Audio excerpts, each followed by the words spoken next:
Caitlin Clark and Asia Wilson are tied. Of course, Asia Wilson's tied. Of course, Asia Wilson will be there all year long, along with Nafisia Collier, for one reason only. Insert WNBA media here. They're going to keep those two in the... What if I told you the next face of the league isn't just rising? She's already shaking the entire system. Yeah, we're talking about none other than Caitlin Clark, and the numbers coming out of Vegas? They are straight up wild. Right now, insiders are calling it early. The future of the conference is about to turn into a full-blown clash between two absolute titans. And when Vegas drops odds like plus 240 for Clark to win the 2026 MVP, that's not just hype, that's a statement. That's the league basically saying, she's coming, and she's coming fast. And trust me, when you see how she's carrying herself and what people around the league are saying, it hits different. Check this out. Going to have always is getting past that old guard WNBA media. That's always going to be a problem. All right, we all know why. I mean, I hate to say it, but let's be real. She doesn't check them boxes. She doesn't fulfill that agenda that the WNBA's always had, so here we are. She's always going to have to get over that. And that was crazy, right? And now here's where things go from interesting to straight up unreal. Because get this, Caitlin Clark isn't just climbing the ladder. She's already standing shoulder to shoulder with the one and only Aja Wilson at the very top of the MVP race. Yeah, according to FanDuel, they are literally tied. That's not normal. That's a shift in power. We're talking about a proven, dominant MVP in Aja Wilson, an absolute beast in the paint, now being matched by a second-year guard who's still writing her story. That's not just a betting line. That's the league sending a message. The old guard and the new wave. They're colliding right now.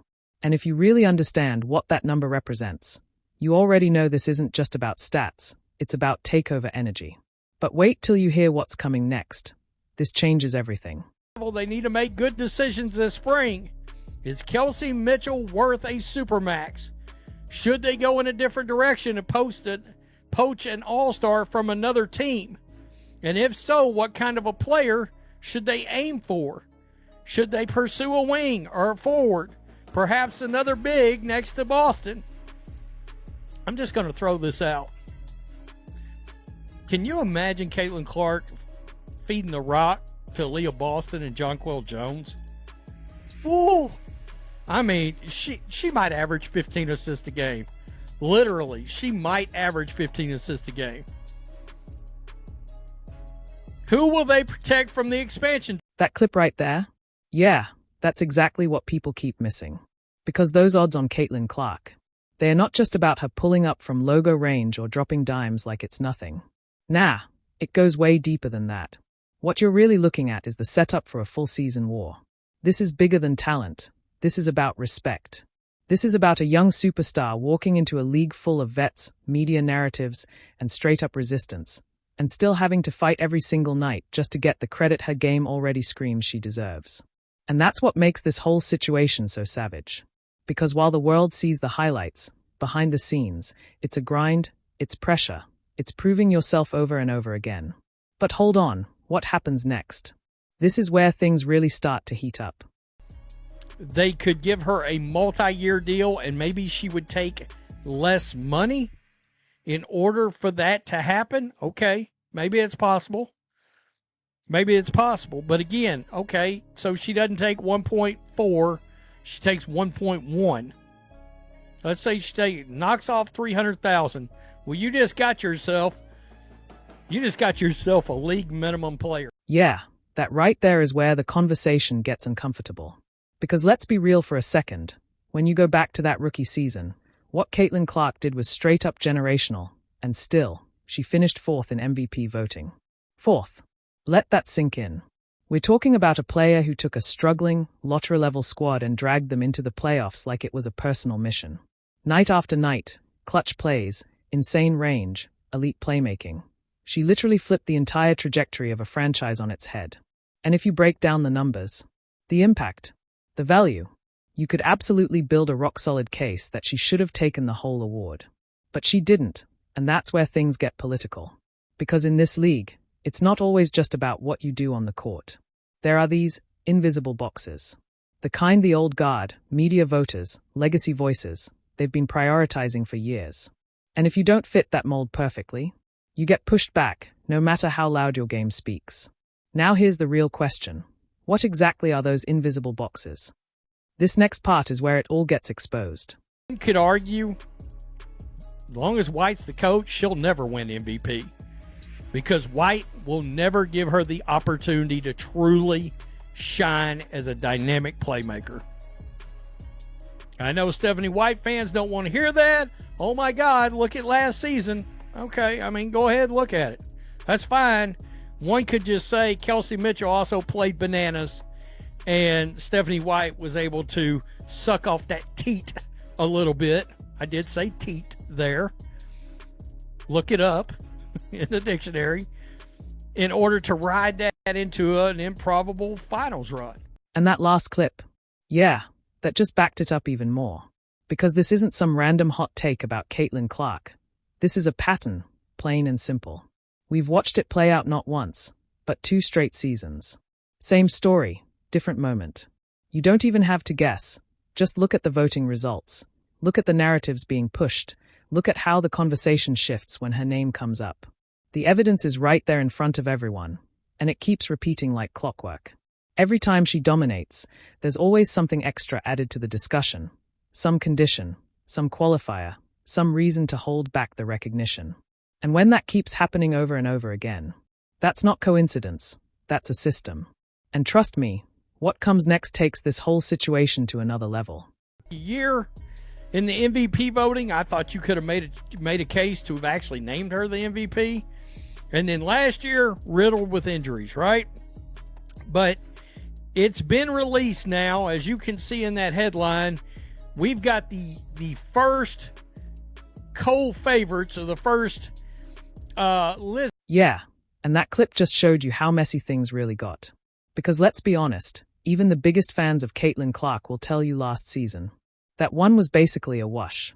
Injuries came in and completely wrecked any real MVP momentum she had. Missed games, voters hate that. Limited minutes when she did suit up. Lineups switching every other night. No rhythm, no stability, just straight chaos.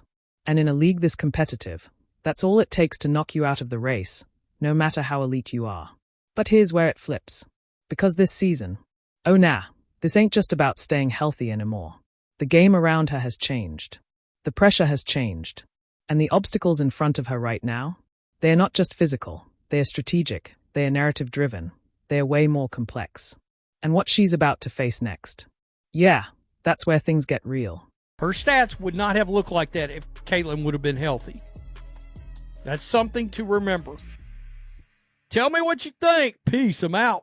Till next time. That clip right there. Yeah, now you're starting to see the full picture. And honestly, it's way more ruthless than people think. Because this situation with the Indiana Fever, it's not just roster moves, it's survival mode. The new CBA just flipped everything upside down, and now the front office is stuck playing high-stakes chess while trying to protect their future. You've got Aaliyah Boston getting the bag she absolutely deserves. But that number? Way bigger than expected. Then on top of that, Caitlin Clark is lined up for a supermax that's about to eat the cap alive. So now what? You can't build a super team. That big 3 dream? Dead. Gone. The math just doesn't work anymore. And that's where it gets cold-blooded. Because now you're looking at a player like Kelsey Mitchell. Phenomenal season, no doubt. Straight bucket. But a $1.4 million deal. That's not just expensive, that's franchise-altering. Do you pay her? Or do you split that money into 2 elite role players and actually build depth? Because let's be real, in today's league, depth wins championships. And just when you think that's the biggest problem, boom, expansion draft hits. Now you're risking losing key rotation players and not even knowing who's gone until it's too late. We've seen this movie before. It blindsides fans every single time. And with new teams ready to poach talent, Indiana could lose crucial pieces overnight. Meanwhile, the rest of the league isn't slowing down either. Teams are getting healthier, deeper, more dangerous. The road to a title? It just got way tougher. And then, there's the coaching factor. Because here's the uncomfortable truth. If the system doesn't fully unleash Caitlin Clark, none of this even matters. A structured, slow offense might win games, but MVPs. They are built on dominance, on numbers you can't ignore. If she's not given full control, if she's not allowed to go full savage mode, those jaw-dropping stats won't show up, and you already know what happens next. The media narrative takes over. You've got names like Aja Wilson and Nafisa Collier locked into that MVP conversation no matter what. Meanwhile, Clark, she has to be perfect. Not great, perfect. Because anything less, and the same old excuses come right back. So yeah, can she win MVP? Absolutely. The talent? Generational. The impact? Already historic. But the path? It's brutal. Everything has to go right. Health, roster moves, coaching decisions, team success. And even then, she still has to break through a narrative that's been working against her from day one. So now it comes down to this. Is Caitlin Clark about to take over the league for real? Or are we about to watch history repeat itself all over again? If you're rocking with real, unfiltered WNBA breakdowns like this, hit subscribe right now, because trust me, this season, it's about to get absolutely wild.